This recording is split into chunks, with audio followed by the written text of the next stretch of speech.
బీసీకా ఎస్సీకా BRS MLC అభ్యర్థి ఎవరు? దాసోజు, సత్యవతి రాథోడ్, ఆర్ఎస్పీల పేర్లు, పలువురు మాజీలు కూడా. ఇప్పుడు మొత్తం 20 మంది మద్దతు కావాలి ఒక ఎమ్మెల్సీ గెలవాలంటే, 20 మంది ఎమ్మెల్యేల మద్దతు. ఇవాళ నోటిఫికేషన్ రాబోతున్నట్టుంది. 5 ఖాళీలు ఉన్నాయి. 5లో 4 కాంగ్రెస్కి వస్తాయి వాళ్ళ సంఖ్యాబల పరంగా, 1 బీఆర్ఎస్కి వస్తాయి. సో మరి ఒక్కటి ఎవరు?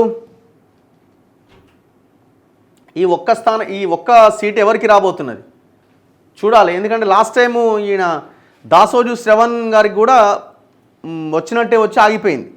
ఎందుకు? ఆయన పొలిటికల్ లీడర్ అని ఆ గవర్నర్ కోట ఎమ్మెల్సీ రాకుండా పోయింది ఆయనకి. మరి ఆయనకి ఏమైనా ఇచ్చే అవకాశం ఉంటుందా? లేదు ఆర్ఎస్పీ పేరు వినిపిస్తున్నట, మరి ఆయన కూడా అడిగి హామీతోనే వచ్చిండా? సత్యవతి రాథోడ్ మాజీ మంత్రి పేరు కూడా వినిపిస్తున్నదట. బీఆర్ఎస్ పార్టీ నుంచి ఎమ్మెల్సీగా ఎవరికి అవకాశం ఇస్తారనేది హాట్ టాపిక్గా మారింది.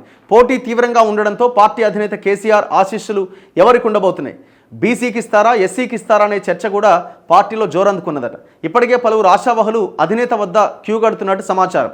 ఎస్టీకి మళ్లీ అవకాశం కల్పించే అవకాశాలు ఉన్నాయని కూడా అభిప్రాయపడుతున్నారు. 5 ఎమ్మెల్సీ స్థానాలు. రాష్ట్రంలో ఎమ్మెల్యే కోట ఎమ్మెల్సీ స్థానాలకు ఎన్నికలు జరుగుతున్నాయి. నామినేషన్ల ప్రక్రియ సైతం ప్రారంభమైంది. అయితే ఖాళీ అవుతున్న ఆ 5 స్థానాల్లో బీఆర్ఎస్ పార్టీకి ఎమ్మెల్యే పరంగా ఒక స్థానం దక్కబోతున్నది. దీంతో ఆ స్థానం కోసం పార్టీలో పనిచేస్తున్న సీనియర్ నాయకులు ప్రయత్నాలు ముమ్మరం చేశారు. కేసీఆర్ ఉన్న ఎర్రవల్లి ఫామ్ హౌస్కు సైతం వెళ్లి కలిసి వస్తున్నట్టు సమాచారం. అవకాశం ఇవ్వాలి అని విజ్ఞప్తి చేస్తున్నారు. మరోవైపు కేసీఆర్కు అత్యంత సన్నిహితులతోనూ మంతనాలు చేస్తున్నారు. అంతేకాదు కేటీఆర్, కవిత, హరీష్ రావుతో తమకు ఎమ్మెల్సీ సీటు వచ్చేలా చూడాలి అని విజ్ఞప్తి చేస్తున్నారు. ఎవరికి వారుగా ఆశావహులు మంతనాలు స్పీడ్ పెంచారట. బీసీలకు ఇస్తారా? ఒక స్థానం మాత్రమే ఉండడంతో ఏ వర్గానికి టికెట్ ఇస్తారనేది పార్టీలో చర్చ నడుస్తున్నది. ప్రస్తుతం బీఆర్ఎస్ పార్టీ బీసీ రాగం అందుకున్నది.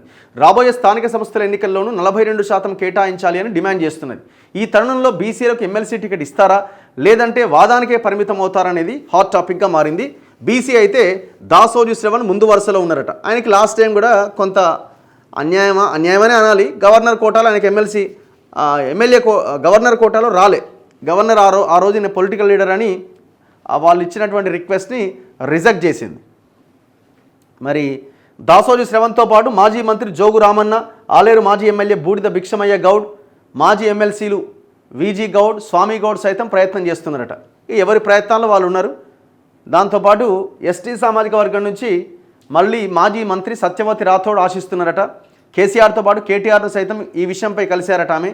మరోవైపు ఎస్సీ సామాజిక వర్గం నుంచి ఆర్ఎస్ ప్రవీణ్ కుమార్, బాల్క సుమన్, రసమై బాలకిషన్, మైనార్టీ నుంచి మాజీ మంత్రి మహమ్మద్ అలీ, సీనియర్ నాయకుడు సలీం సైతం ఆశిస్తున్నారట.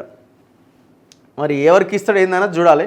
ఇదంతా ఎందుకే ఉన్నదే ఒకటే మా వాళ్ళకి ఇచ్చుకుంటామంటాడా, మరి ఏం చేస్తాడో చూడాలి.